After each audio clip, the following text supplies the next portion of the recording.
안녕하세요, 오동입니다. 오늘은 긴급 녹화를 하는데요. 어제 자정에 트럼프가 경기 침체와 주가를 신경 쓰지 않겠다 이렇게 얘기를 해서 오늘 프리장에서 엄청 빠지고 시작했어요. 다행히 지금 많이 말아 올렸죠.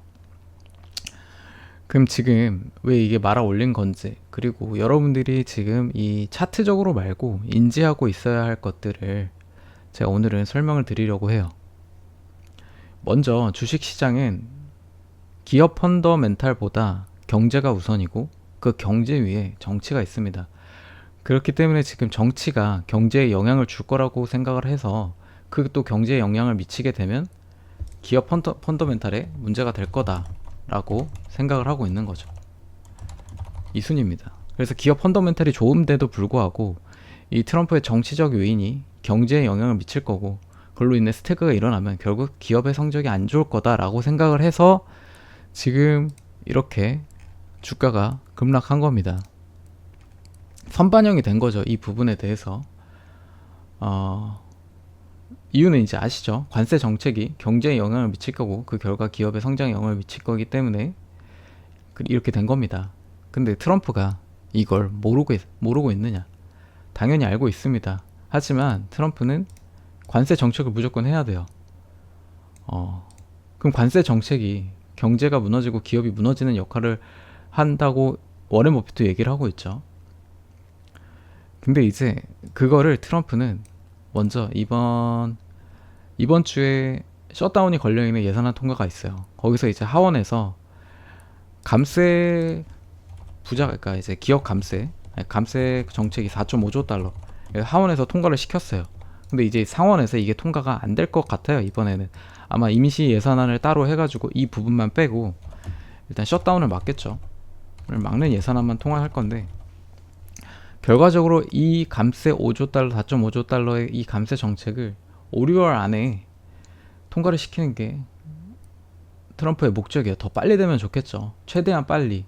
미국의 그 기업들이 공장을 짓기 시작하면 이 감세 정책은 더 의외의 압박이 될 거예요. 그래서 결과적으로는 통과가 돼야 된다라고 보고 있고 현재 하원에서도 공화당이 많고 상원에서도 공화당이 그래도 많기 때문에 좀 시기가 늦어질 수 있지만 통과가 될 수 있을 거라고 봐요. 이게 상원에서 통과를 안 시켜주는 이유가 부자 감세다 명목으로 안 해주고 있는 겁니다. 그래서 트럼프는 이 부자 감세 부분을 관세 정책으로 메꾸고 미국의 기업들을 공장을 짓게 해가지고 제조업을 활성화시킨 다음에 그걸로 기업들이 그 성장을 시켜서 미국의 부흥을 만들겠다. 그리고 거기다 플러스 이번에 토지 정책으로 정부 예산을 줄이고 있죠. 그래서 이 감세에 대한 이 부채를 정부 지출을 또 줄이고 또 미국 기업들의 부흥을 통해서 그리고 관세를 통해서 메꾸겠다 이 얘기입니다. 지금 현재 미국 부채가 35조 달러 정도 돼요.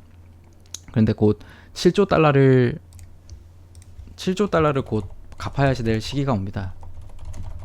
곧 왔어요. 그래서 이거 못 갚잖아요. 그래서 재융자를 해야 돼요. 이 재융자를 최대한 금리를 낮춰서 하겠다. 지금이 4. 몇 프로인데 최근에 4.5% 넘었었잖아요. 그래서 경기 침체를 유도를 해서 최대한 4% 이내에 하겠다라는 계획이에요. 4% 이내에 재융자를 하겠다. 목표를 가지고 있는 거죠. 그래서 금리를 어떻게든 올리려고 한 겁니다. 근데 여기서 또 아이러니하게도 지금 문제가 뭐냐면 4% 아래로 내려가면 일본 금리가 올라갔잖아요. 그래서 지금 자본 입탈 또 달러가 약세가 됐을 때 그 각 나라로 달러가 약세가 되면은 각 나라로 자본금이 이탈이 되잖아요. 그러니까 그거 때문에 지금 또 딜레마에 빠진 겁니다. 어느 정도 그거에 밸런스를 맞춰야 되니까. 그래서 어떻게든 지금 자본 이탈을 막으면서 이 재융자만 하면은 어느 정도 다시 그 국채 금리가 올라갈 거라고 생각을 해요. 그럼 달러 강세가 좀 더 오겠죠. 그러니까 달러를 약세로 만들고 싶지만 지금 미국 증시를 위해서 달러가 어느 정도는 강세가 유지를 돼야 된다라는 거죠. 그래서 지금 베센테도 그렇고 트럼프의 시작은 6월부터다라고 하는 게 이 감세 정책이 어떻게든 6월 안에 통과를 시키고 관세 정책도 보복 관세 이런 것도 이제 밸런스를 상호 관세를 그 6월 안에 밸런스를 다 맞춰 놓겠다는 거예요. 그래서 지금 6월 이후에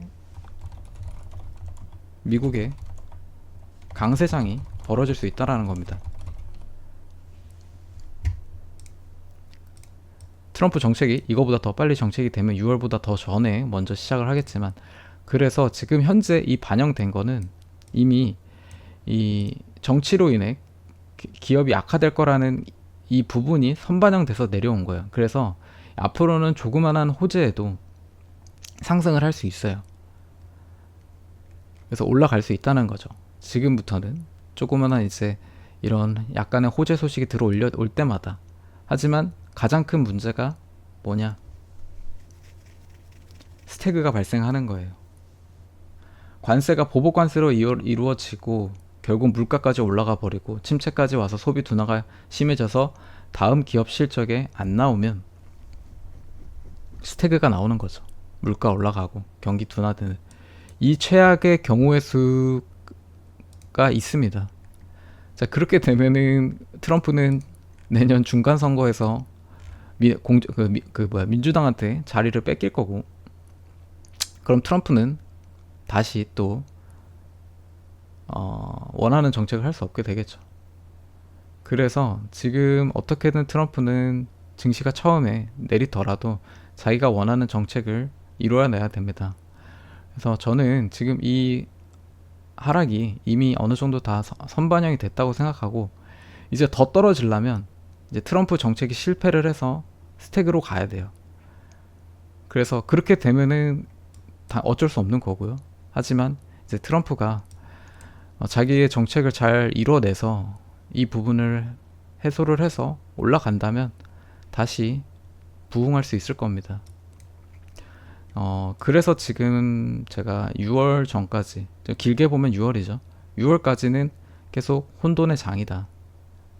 하지만 트럼프가 이제 이거를 잘 한다면은 6월 이후부터는 강세장이 될 거다라고 보고 있습니다. 이렇게 이해를 하시고 보셔야 돼요. 그래서 지금 현재는 스태그가 직접적으로 온 건 아니잖아요. 그래서 오늘 이번 주에 CPI도 있고 파월, 연준이 엄마처럼 막아주겠다, 경기에 문제가 생기면 자기네들이 도와주겠다라고 얘기한 것처럼 트럼프를 약간 도와준다는 거죠. 트럼프 정책의 그 경제 영향을 좀 자기네들이 좀 억제를 해보겠다고 하는 거기 때문에 일단 단기간으로 조금이라도 호재가 나온다면 계속 상승으로 이루어질 수 있습니다. 하지만 이게 계속 상승으로 가는 건 아니고 어느 정도 이제 상승으로 간 다음에 이제 진짜 스택으로 가느냐, 아니면 트럼프가 정책을 잘 하느냐, 보복 관세가 없느냐, 특히 4월에 다른 나라들이 보복 관세가 없느냐, 이게 중요할 것 같습니다. 이 점을 인지해서 봐주시고, 오늘 제가 말씀드렸던 지금 어제 그 트럼프 말의 악재에도 주가가 잘 버티는지 2500을 다시 돌파하는지 그걸 중점으로 봐주시면 될 것 같습니다. 네, 이 정도로 하겠습니다. 감사합니다.